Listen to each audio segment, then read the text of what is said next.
Protect your DNA. BioPQQ can promote formation of new mitochondria. Infowarsstore.com.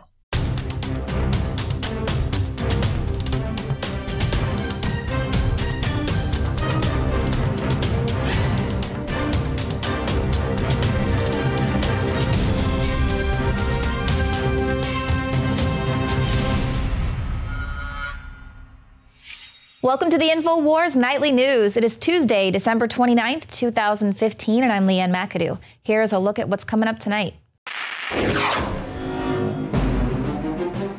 Tonight, California is set to start seizing firearms January 1st without any notice to the owner.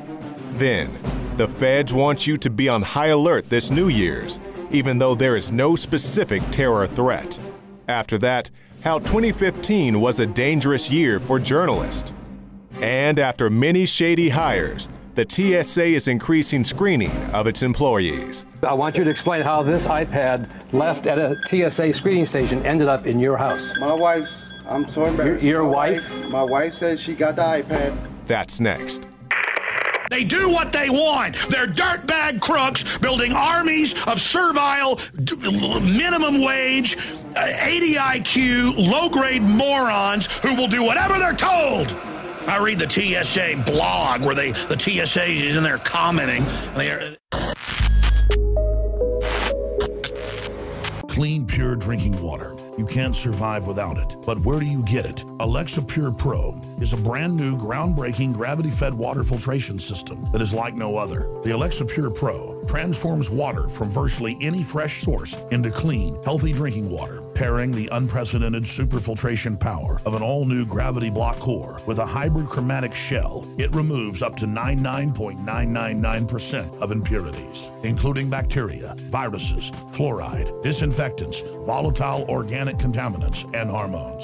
Filter capacity up to 5,000 gallons. Stainless steel construction, easy assembly, low maintenance. Replacement filters are simple to install. And now, as part of an exclusive limited time introductory offer, you can save $20 off the retail price and get free shipping. This is a limited time offer, so order your unit today and receive free shipping and $20 off. Go to InfoWarsStore.com or call 888-253-3139.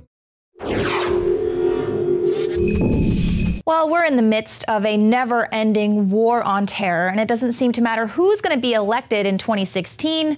They are pushing for even more war. And now a Democrat has come out calling for a little small surtax on the American people to pay for the war against the Islamic State. This is Senator Chris Coons. He's a Democrat from Delaware. He went on the Morning Joe show to call for just a small surtax to pay for this war. Never mind that it's been a totally ineffective air campaign that thus far has cost more than $5 billion. So Coons says that in addition to authorizing Obama's unconstitutional authorization for use of military force, Congress must levy a new tax on Americans to pay for military action against the Islamic State. Now, the U.S. has spent more than $5 billion on the war against Islamic State since just August 2014. The daily tab for fighting ISIS has climbed more than 20% between May and October of this year. We're paying nearly $1 million a day, according to the Pentagon's latest public figures. And the cost, of course, is expected to rise considerably now that Obama and his administration has said that they're going to even step up this campaign to wipe out the group. And like I said, this has been largely ineffective. ISIS has continued to grow. Current intelligence estimates are putting them 20 to 30,000 fighters. And they only just began doing these air campaigns against the oil fields and being able to report that they've taken out the ISIS leader who was responsible for the Paris terror attacks. So it's been wholly ineffective. And now they're saying they need even more money. Well, I've got an idea of how you can pay for this war against the Islamic State. Stop funding them. Stop training them. Stop dropping weapons into their territory. Stop training moderate rebels who defect to ISIS. I mean, it's a total joke, and I'm sick and tired of my tax dollars going to this never-ending war on terror that they are basically promoting and funding here. But here's another idea of how to pay for this war against the Islamic State. Stop spending federal tax dollars on mosques with links to terrorist organizations. Now, this is the Islamic Center of Greater Kansas City. They've received $2.7 million from the Department of Agriculture since 2010. This is a mosque linked to the Muslim Brotherhood.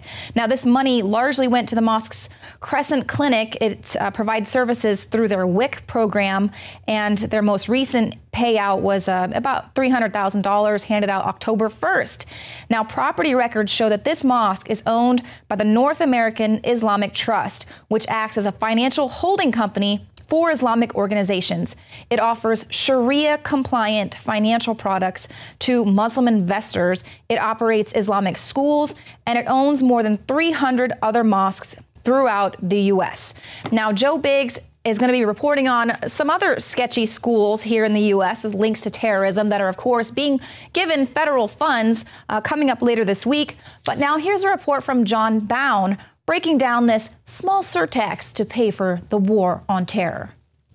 The year-end disapproval polls of Congress are rolling out. According to the latest Gallup poll, 82% disapprove of the way Congress is handling its job. Real Clear Politics Congressional job approval is at 75.8% disapproval. Mainstream media polls even have to accept the boiling anger running its course through America, as the CNN ORC poll racks up to 75% disapproval, and CBS New York Times is at 74%. The holiday season isn't even over yet, and fresh off of the heels of the treasonous Paul Ryan-led omnibus funding of the Defense Department to the tune of at least $2 billion while ignoring an enemy invasion of the United States, meanwhile dropping a pile of cash on the sanctuary cities operations being flooded with non-vetted refugees, a ticking time bomb waiting to happen, all paid for by your tax dollars. Is it any surprise that the career corporate politicians that have occupied the nation's capital would start floating their latest bonehead idea from their arrogant bubble as if anybody in this country actually accepts it?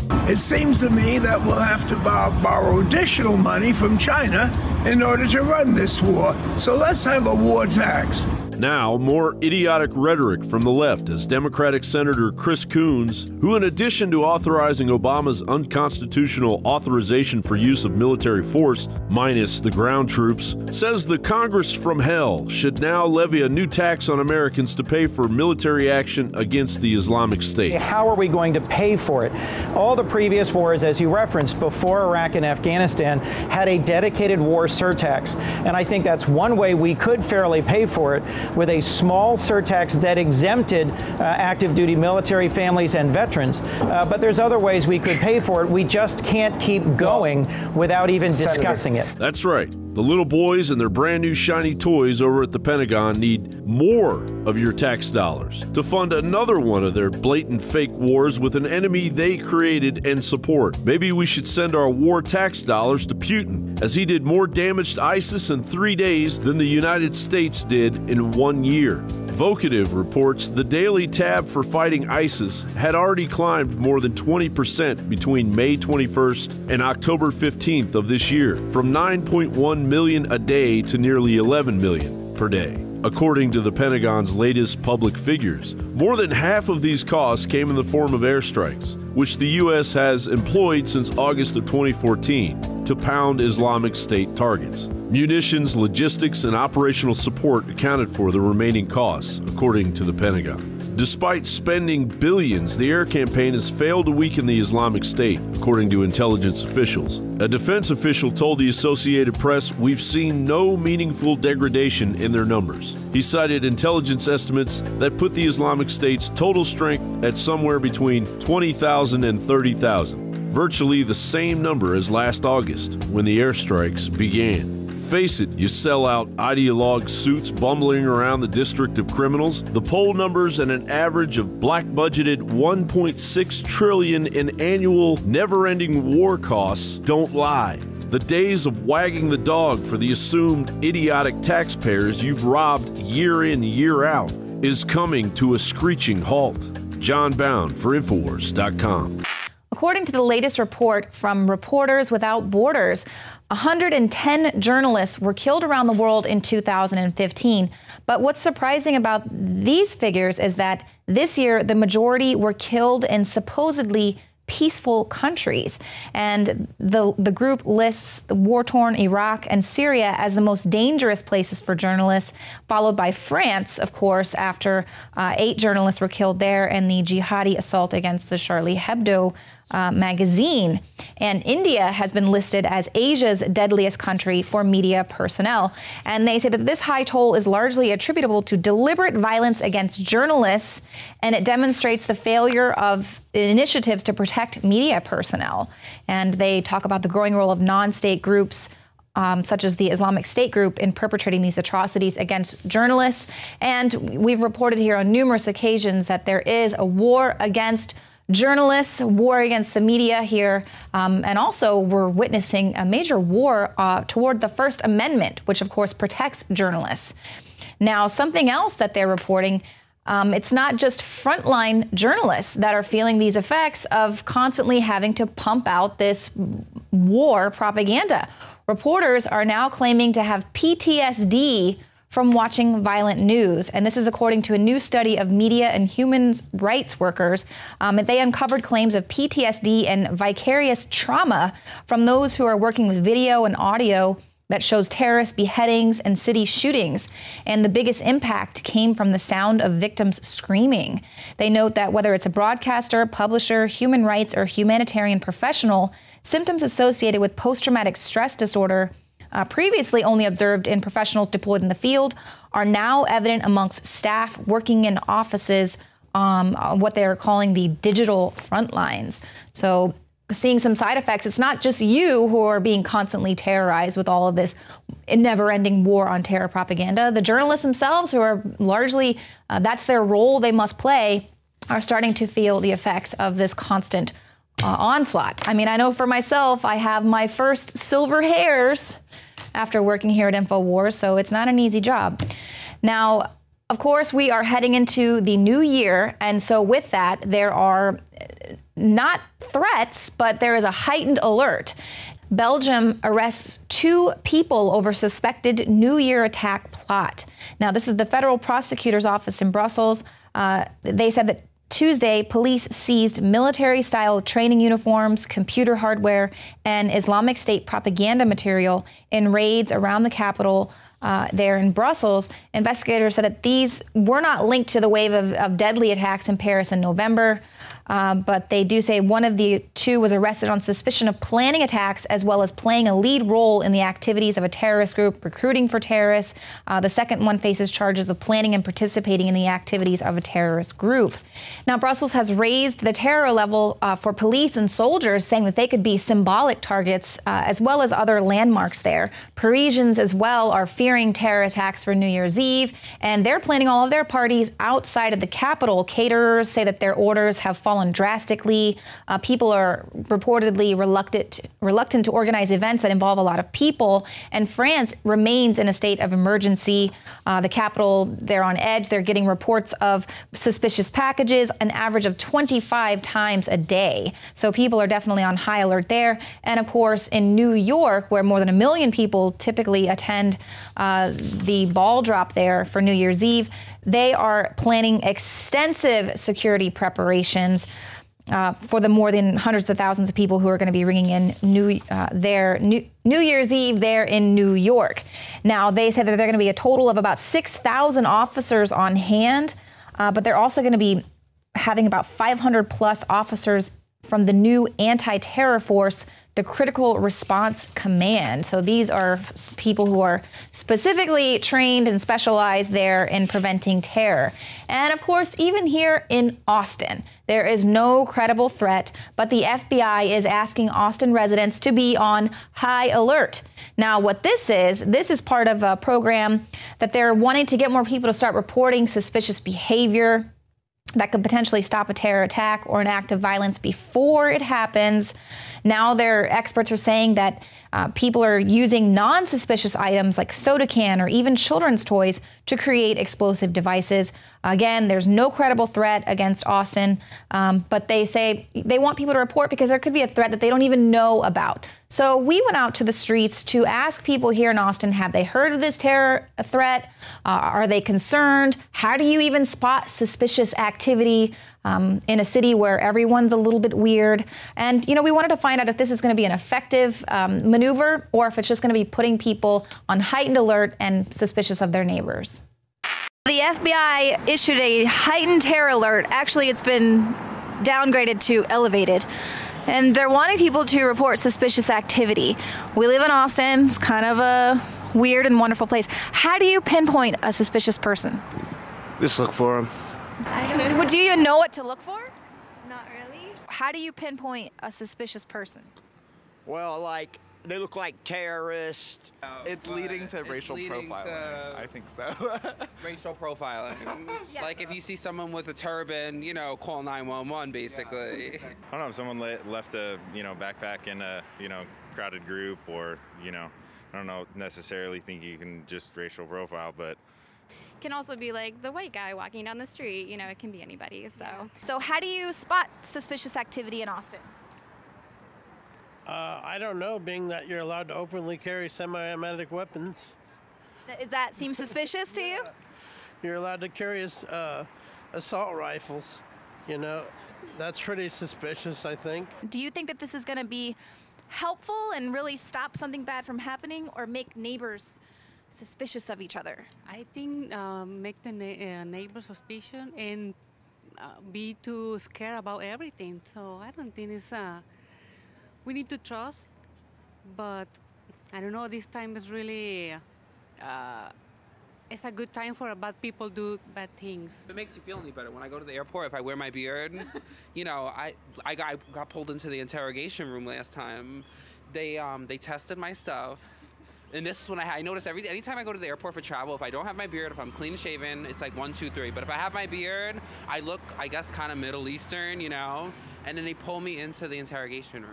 We have wide open borders, so. Well, absolutely. I mean, it definitely paves the way for a lot of discrimination and racism. We've been scared by the media for years and years and years and years, and they're never going to stop. And when you start doing that, it becomes like crying wolf. People don't listen to it anymore. And so when people are really supposed to be vigilant, they're not going to be, because fear has been so hyped. Do you think it's, kind of pointless though, because we have wide open borders? I don't know. I mean, after 9/11, everything changed, so anyone can be a terrorist. Well, and if it's any consolation to the young man that we interviewed here in Austin that gets pulled into the interrogation room simply for having a beard, well, now the TSA is going to be increasing screening of its own employees because, as we know, it's contrived security theater meant to pull in innocent people. Now, stick around because we've got some open carry news as well as a little bit of history on Wounded Knee.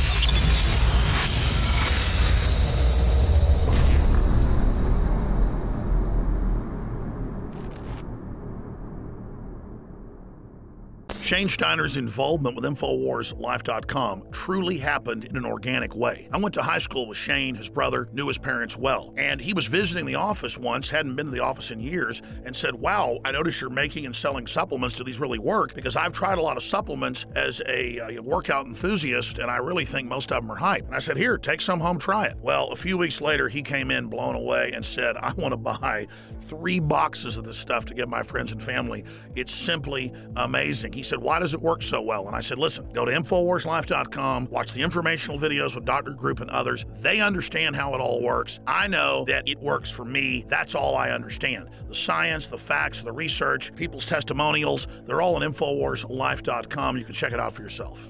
I wanted to go to the gym. I wanted to push myself and work out harder, and that led to me being able to come out and do stuff like the barefooting and the surfing and stuff like that, which what I've never done. I never would have done that 2 years ago.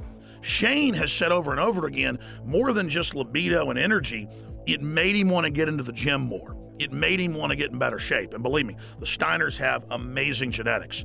His brother is a world champion steer wrestler. His dad, Bobby Steiner, is a famous world champion bull rider. They've got natural genetics. But when you added this to the mix, in Shane's own words, it took him to the next level.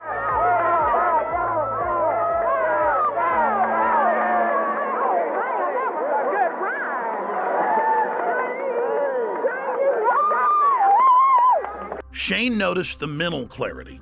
Bobby was able to work out longer and gain muscle mass. He's already completely shredded. I gotta admit, for me, the biggest effect has been libido. Now, I've never claimed to have a body like some beach model, but back when I was 20, 22 years old and worked out every day, I looked great. But over the years, and being married, having 3 kids, and working 18 hours a day, I gained basically 100 pounds. And it's been a long process losing that weight in the last 4 years. But if you look at the photos and the videos of what I looked like 4 or 5 years ago versus today, the results are dramatic. I'd already cleaned up my diet, I was working out hard, but I'd only lost about 20 pounds. It was adding the other key ingredients from InfoWarsLife.com that helped me personally go to the next level and shed another 35 pounds. This has actually made me feel so good that here lately, about a year ago, I started training jiu-jitsu, and that kind of led to doing some boxing and kickboxing. I mean, it's amazing that 2 years ago, I was on the couch and couldn't even tie my shoes, and now I'm training with MMA fighters and just doing stuff that I never thought that I would be doing ever again. So Super Male Vitality has allowed me to do some amazing things, and if it has those kind of effects for me, I know that it will do great things for you. So just try Super Male Vitality. I promise you, you'll love it. And finally, let's look at Anthony Gucciardi, Infowars.com reporter. He also works with Dr. Group and others, helping develop the newest, most cutting-edge, high-quality supplements. Let's take a look at what happened when he tried to barefoot ski for the first time with the Steiners. And remember, we're not making fun of him. He had the will to get in the arena, and he's lost more than 10 pounds in the last few years of fat and gained more than 10 pounds of muscle. And Anthony chalks it up to Super Male Vitality as well.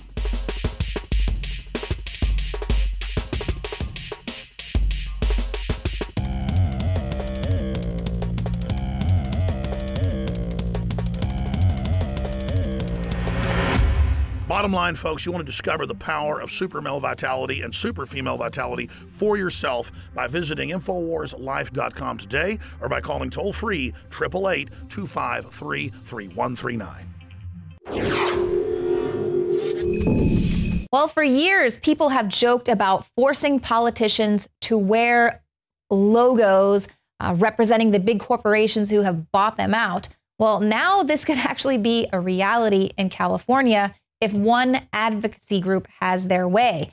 Now, California is not for sale, and they have a potential ballot measure. It's already been submitted to the Office of the Attorney General. It's expected to be able to start being able to collect signatures in order to secure its official place on the ballot there in California. This law would require legislators and candidates to sport the emblems of groups that donate money to their campaigns. Now, in August, the group organized a protest outside the state capitol building. They set up life-size cutouts of over 121 state legislators, including Governor Jerry Brown. They were all decorated with their corporate donors' logos from 7-Eleven to AT&T and Walmart. And this is a genius idea. I think that they should have to do this. All of the candidates that are running for president should also have to sport their emblems. And you know what? Hey, if you don't take money from these big corporations, then you don't have to wear any bling. Now, the reason why this group is doing this is that they say that this legislature has been plagued with multiple ethics violations and hearings. Last year, members of the governing body were flown to Maui. There, they met with corporate executives and union bosses. They funded that trip by funneling funds through a nonprofit organization. I mean, it goes on and on. The list goes on. So now they say, in addition to requiring lawmakers to wear the logos of their top 10 contributors every time they appear in the legislature, the proposed measure would also require political candidates to disclose their top 10 donors in political advertisements. And the group's leader says, it's a corrupt system and it's got to change. Now, the group needs to receive 365,000 signatures to secure a spot on the 2016 ballot. They say they're confident that they're going to meet those requirements. And the group's representative says, as California is not for sale's website asserts, big money in politics has gone too far. Average citizens don't have a voice, and it's time that changes. By highlighting big money in politics, we can raise awareness around this issue and give citizens the voice they deserve. So this is very important. If you want to get involved with this measure, go to their website. It is CaliforniaIsNotForSale.com. See what you can do to help them get the signatures that they need. And you know what? Hopefully this can be a nationwide thing soon, or a requirement if you want to run for president, because that is a big issue. We need to get big money out of politics, and it's a huge problem there in California. We saw, of course, with these latest mandatory vaccination campaign, that a lot of the politicians that were behind it were also getting funds there from Big Pharma. And of course, it would be interesting to find out who there in the California legislature is being sponsored for this gun grab push. Now, starting on January 1st, California is going to allow the seizure of guns without notice. So basically, this is going to allow authorities to seize a person's weapons for 21 days if a judge determines that there's a potential for violence. So this provides family members with the means of having an emergency gun violence restraining order. They can have it imposed against a loved one if they can convince a judge that allowing that person to possess a firearm poses an immediate and present danger of causing personal injury to himself or another person by having a gun in their custody. So totally subjective law there. And we've already seen them seizing guns from people's homes without notice, claiming mental disorders and things like that. Now, meanwhile, in Texas on January 1st, we are going to start seeing open carry. And with that in mind, the Round Rock Police Department here has released a video to educate the public on open carry. They want to avoid getting calls from frantic citizens. So take a look at this video that's making this commercial that's making its rounds here in Austin.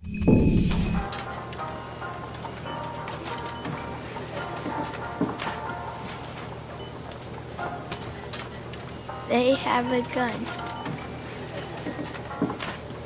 Effective January 1st, open carry is legal in the state of Texas. The law allows licensed citizens the right to carry handguns in plain view in a waist or a shoulder holster. Before you call 911, ask yourself, is the gun out of its holster? Is the person acting reckless, threatening, or a danger to the public? If you see something suspicious, call 911. Be open carry aware.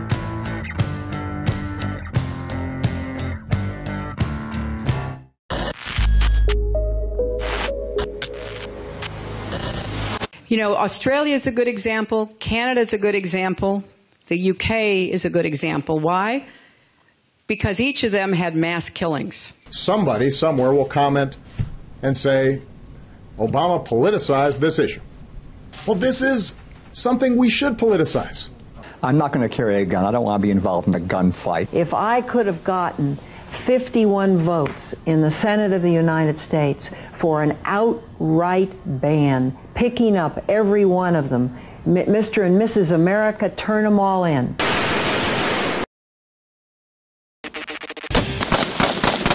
Go ahead. Make my day. So the notion that gun laws don't work, it's not borne out by the evidence. He says that Chicago police had a plan over this bloody 4th of July weekend.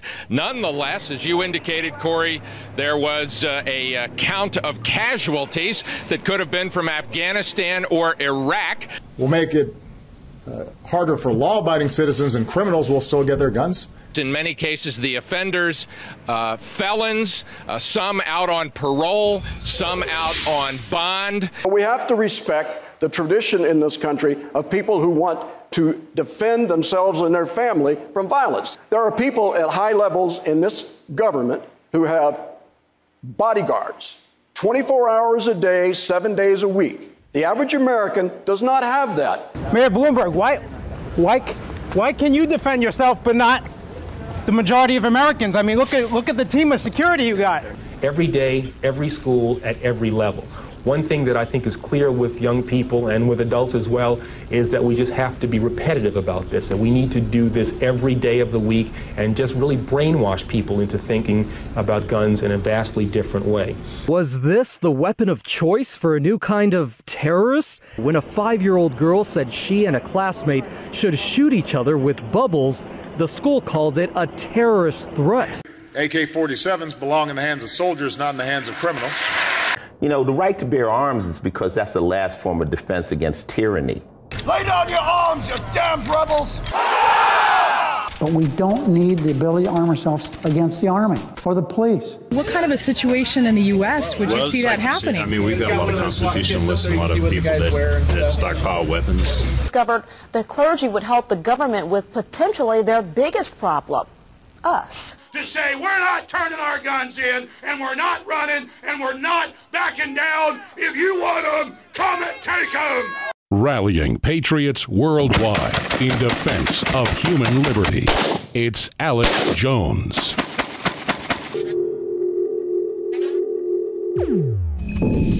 You know, with all this talk lately about gun control, it occurred to me that I've yet to see a single politician who can explain to me how they plan to take guns away from the criminal thugs who are out there on the streets right now. Oh, sure, you'll hear plenty of talk about how they plan to take guns away from us law-abiding citizens. But if you take guns away from all of us legal gun owners, then the only people that will have guns will be the bad guys. In fact, I'm curious. I want to see a show of hands right now. All those for gun control, raise your hands. All right, there's 1, 2, 3, 4. Anyone else? See there, that figures. All the usual suspects. Any questions? My whole life has been so good. There's been a lot of trials and tribulations, but all of it's made me stronger. And I just want to experience this journey with you. I want our children to grow up together, and their children to have a future that goes to the stars and beyond, and we can do this. I just want to win. I want humanity to succeed. And I'm so sick of people that don't like humanity. So I get wound up because it's fight and flight, and there's nowhere to run. So I'm like a raccoon in the garage that somebody's about to kill, man. I don't have a choice. I'm going to fight.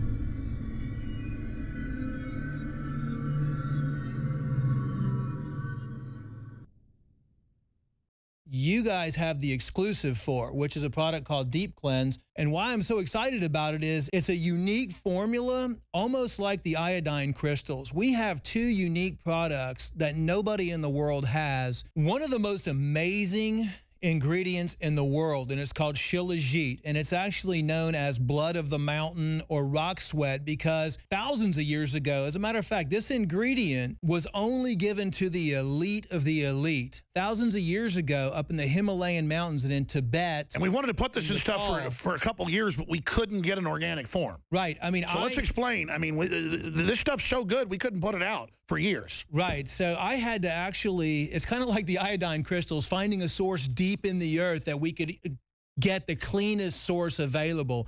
But in Tibet and in Nepal and in the Himalayan mountains, thousands of years ago, they watched these monkeys, and during the summer months, the monkeys would go up into the mountains. Now you're being racist against monkeys. And they would pick this black substance from the mountains. And so in Russia, they actually, it grows in Russia in the mountains and in the Himalayas and only in the summer. And shilajit is actually the decomposition of up to 7,000 different medicinal herbs. So it decomposes, all these different herbs decompose in the Himalayan mountains and the volcanic soil up there. And what happens in the summertime... So it's almost like an oil from...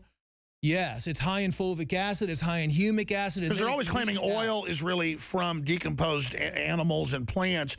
There is some oil that is based from fossils, but most of it's really abiotic. But so this is a true fossil source? I mean, explain it to me.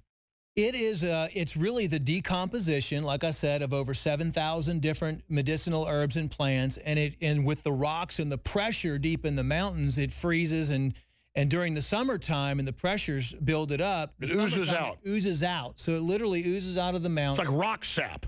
It's like rock sap. It's black and it's highly nutritious. Even in the 1980s, when the Olympic athletes in Russia were accused of being on steroids, they found out that they were actually been given Shilajit because it works as an anabolic as well, and it builds muscles. It's a big dose in there. The second big main ingredient in there is a volcanic zeolite concentrate. And what this formula is designed to do, the Shilajit and the zeolites have a real strong negative charge.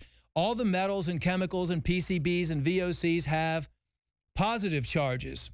So these go in, they grab it, and then they safely eliminate it through the body so you can become healthy. I mean, this is an amazing formula. I wish I actually had it, but because this was an exclusive Infowars Life product, you're the only one in the world that has this formula now. And, you know, there is going to be a limited supply available when you sell out because you can only harvest this once a year. How do people take it? How is it recommended that this be done? Just a daily dose? Yeah, daily dose. The instructions are on the label. You know, of course, I kind of modify it for each individual. It depends on what your lifestyle is. I mean, honestly, the best thing to do is for you to avoid all these chemicals and toxins in your environment and try to identify them and start slowly reducing them. But personally, I'm going to probably take it every day, every other day, and I'll probably go with about a dropper full to maybe 2 dropper fulls. And I don't expose myself to any chemicals. InfoWarsLife.com. Please also support our local AM and FM affiliates, support their local sponsors or become a sponsor, and spread the word.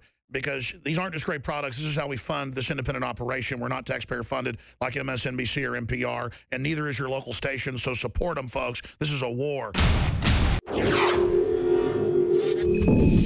Well, today marks the 125th anniversary of the Wounded Knee Massacre. Now, this was the last major confrontation in the long war between the United States and the Native American tribes from the Great Plains.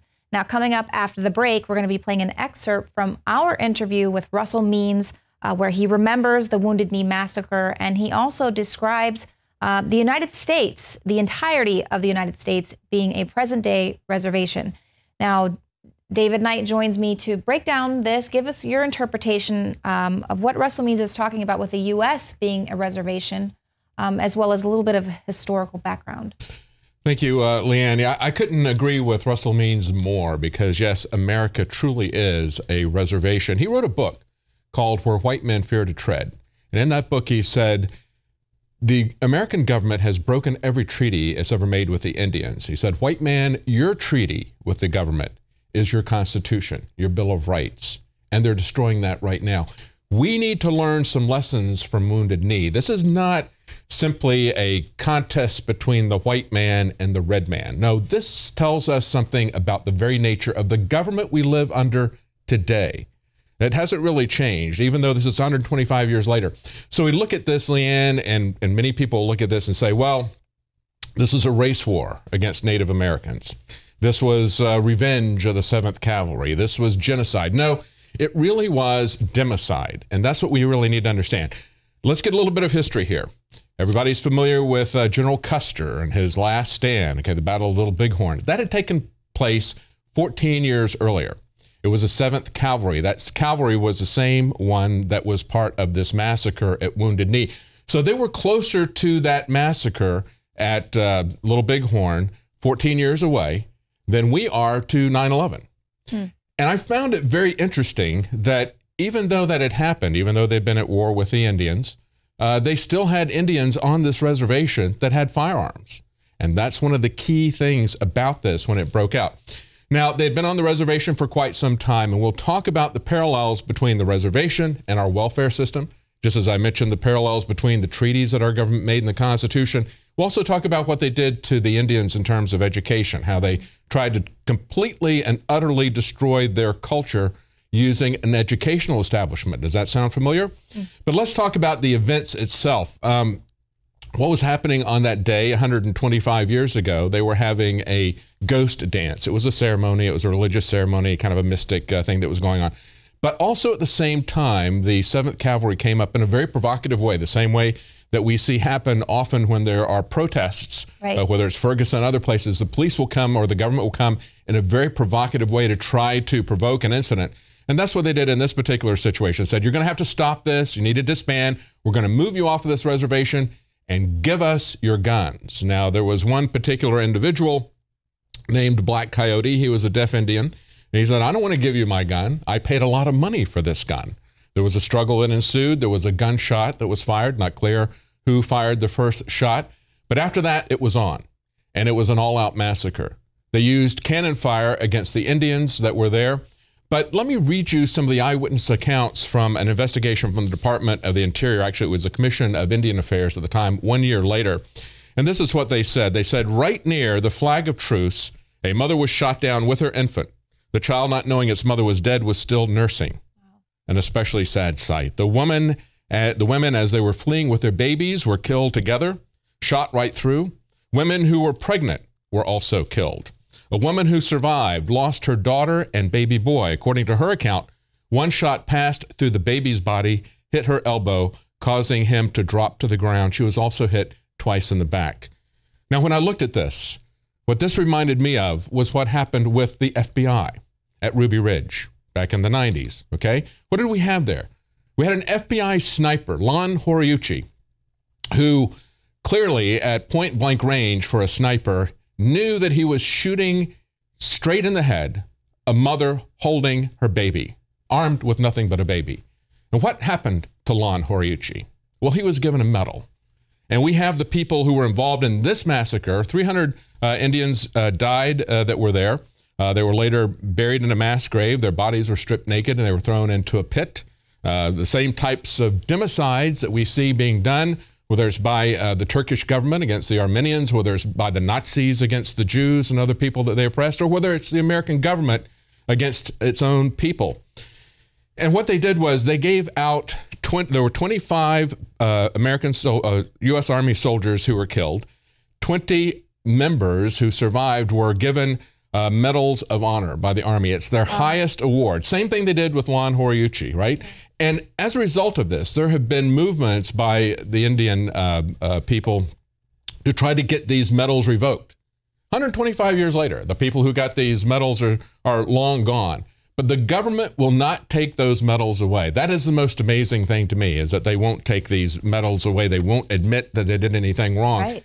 And of course, you know, when we look at the reservation system, you mentioned Russell Means, and we're going to play a long segment from Russell Means because we went out and Rob Dew and others were able to interview Russell Means before he died. And there was a very famous incident, Wounded Knee in 1973.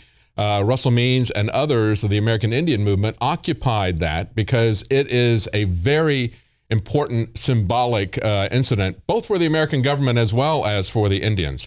The American government essentially was declaring victory in its war against the Indians. It was the last battle that occurred between the U.S. government and the American Indians.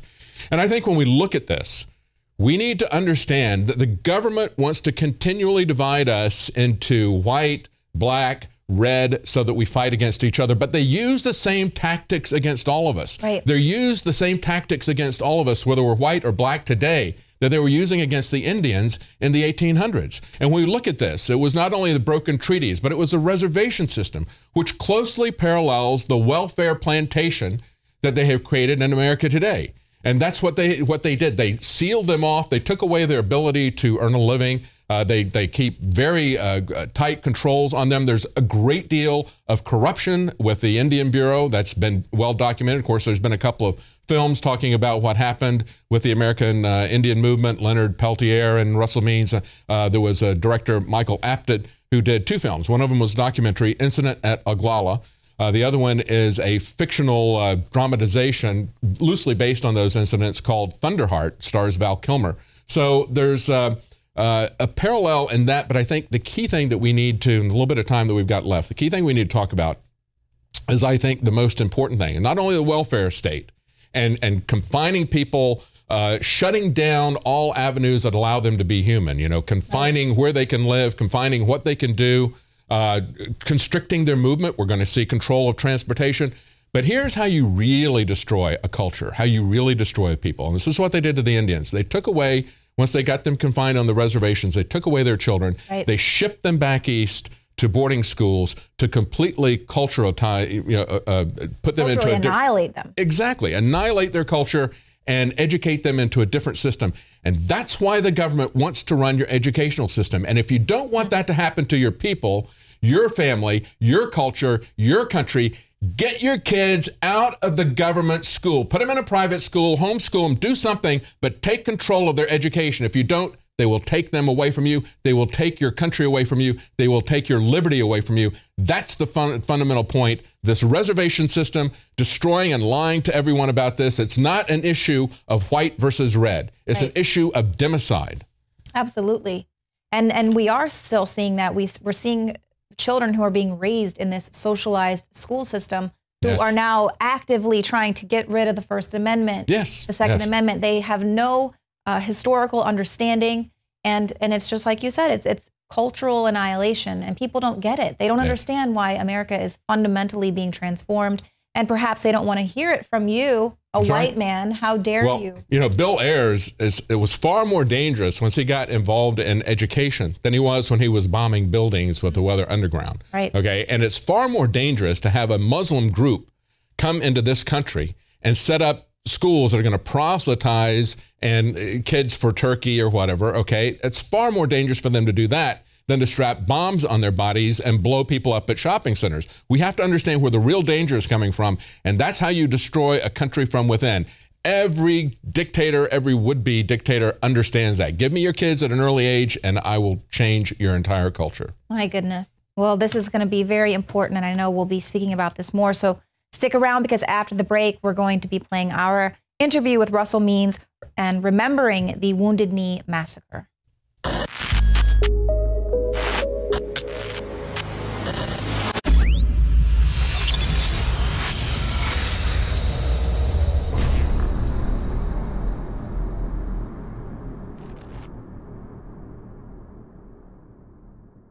Brain Force is here. Ladies and gentlemen, I've been on this the last few months. You probably noticed I've been more crazed, more focused, less brain fog, more energy, more special reports, and it's because of Brain Force. One of the worst things with most energy products is it's not sustainable, right? You're gonna crash, you're gonna feel really bad afterwards. This has a bunch of different antioxidants and compounds and polyphenols. Everybody's on these drugs to knock their brain out because the brain's so fried. We kept changing this formula over and over and over again until it became sort of a grand puzzle. For example, the L-theanine inside of it, that is activated by the different compounds in the yerba mate that we put inside of it as well. This just increases the compounds you already have. This is what you're actually designed to run on. Exactly. It's kind of like a car will run on one form of junkie gas, but it runs really good on what it's designed for. You will find Brain Force, Survival Shield X2, and other game-changing products at InfoWarsLife.com or call 888-253-3139. Introducing Secret 12, the new Infowars Life vitamin B12 formulation. Most forms of vitamin B12 are highly processed and synthetic and could not be properly absorbed by the body. That's why for real results, so many are having to turn to painful B12 injections, which are known to have higher absorption rates. Now, InfoWarsLife.com is excited to announce that we can bring you our most bioactive, powerful form of B12 that has been developed with our exclusive perfected process. Secret 12 is a binary of nutramedical grade, bioavailable coenzyme forms of B12, methylcobalamin, the same kind used in B12 injections, and adenosylcobalamin. Secret 12 is simply taken by mouth, right on the tongue, and then swallowed. No needles, no injections. Don't take my word for it. Try it for yourself. Discover the secret. Secret 12. Secure your revolutionary Secret 12 formula right now at InfoWarsLife.com or call 888-253-3139.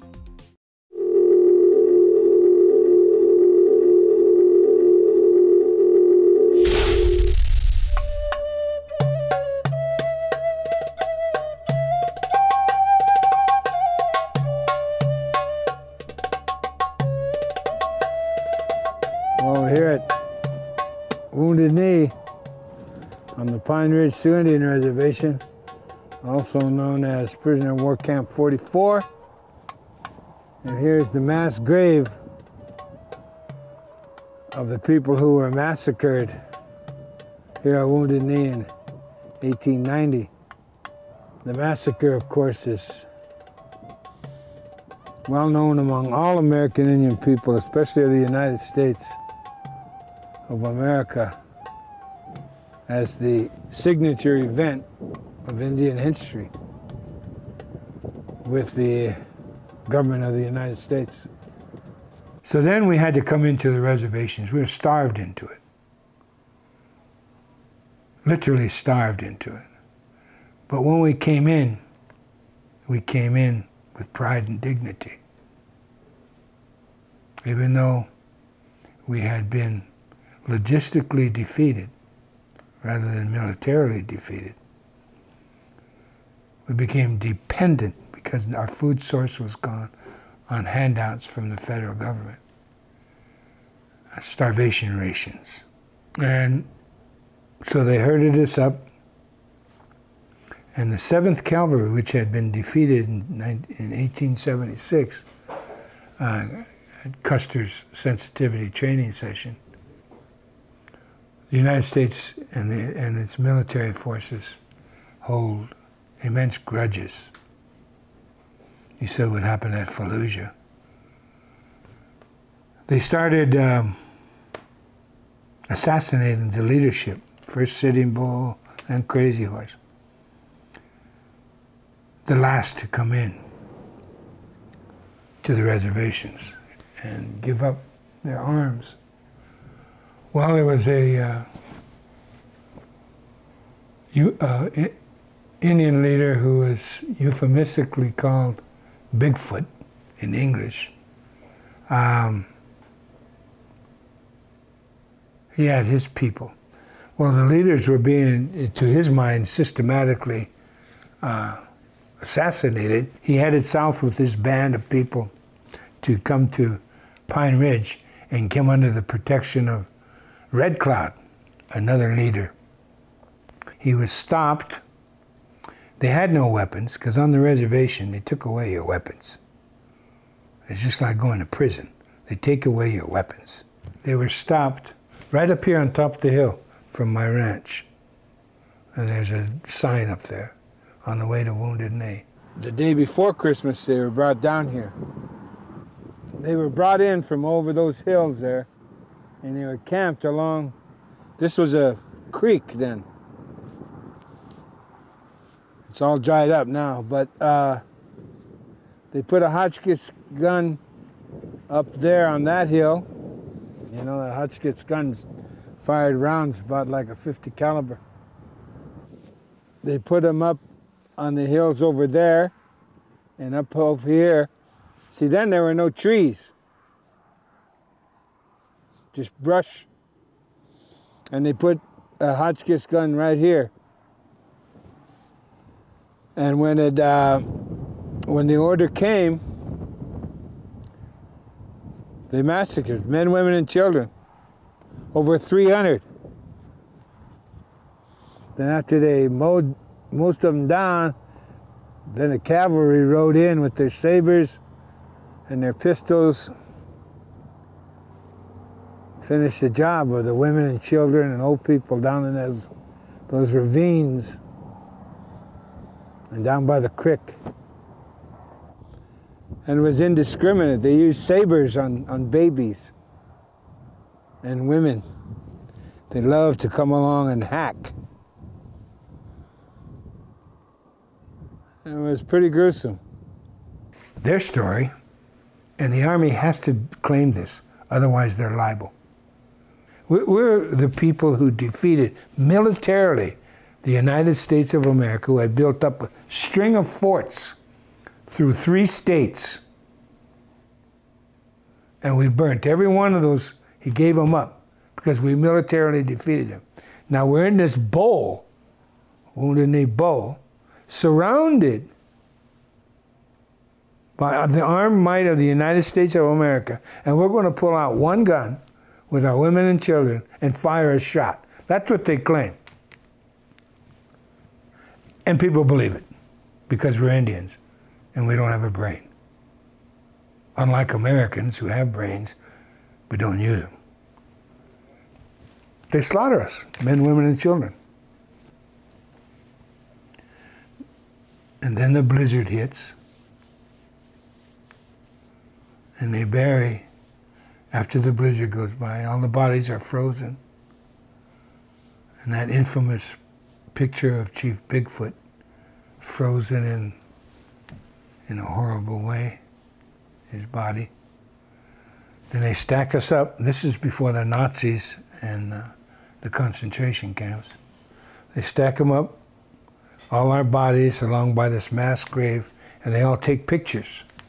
And then, of course, we got the eyewitness stories in detail from the survivors. Bigfoot, ironically, was running to keep his people safe from the cavalry, and they were all killed instead. This ground is consecrated with our blood.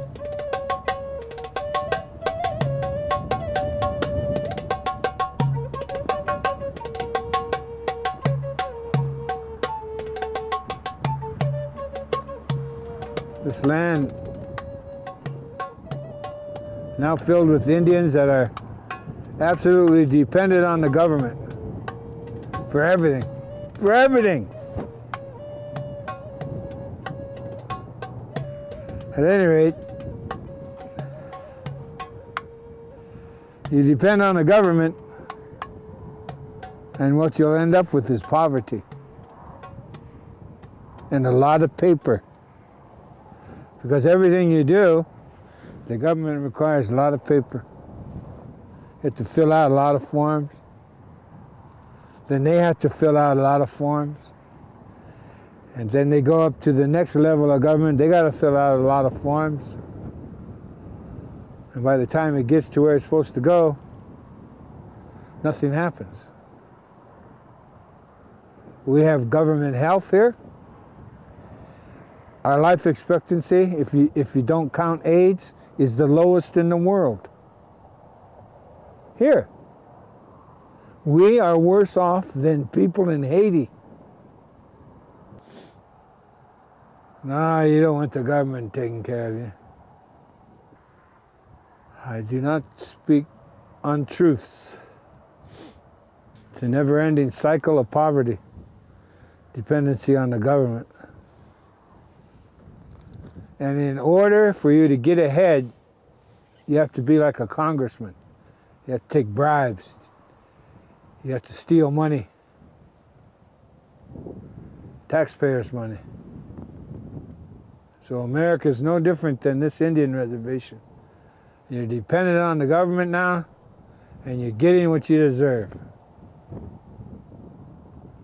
But every time you try to get away from the government, they'll kill you.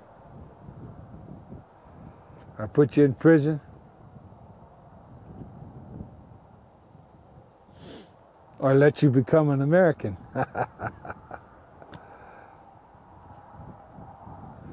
If you catch my drift.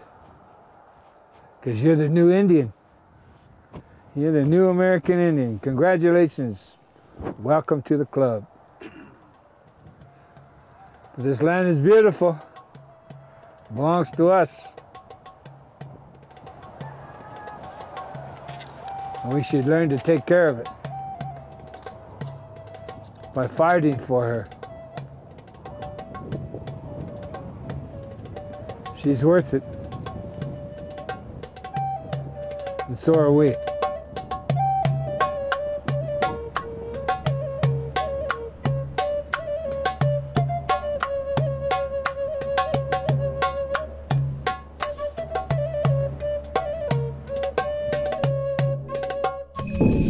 That's it for the show tonight. Thank you for watching. We'll see you here tomorrow at 7 p.m. Central.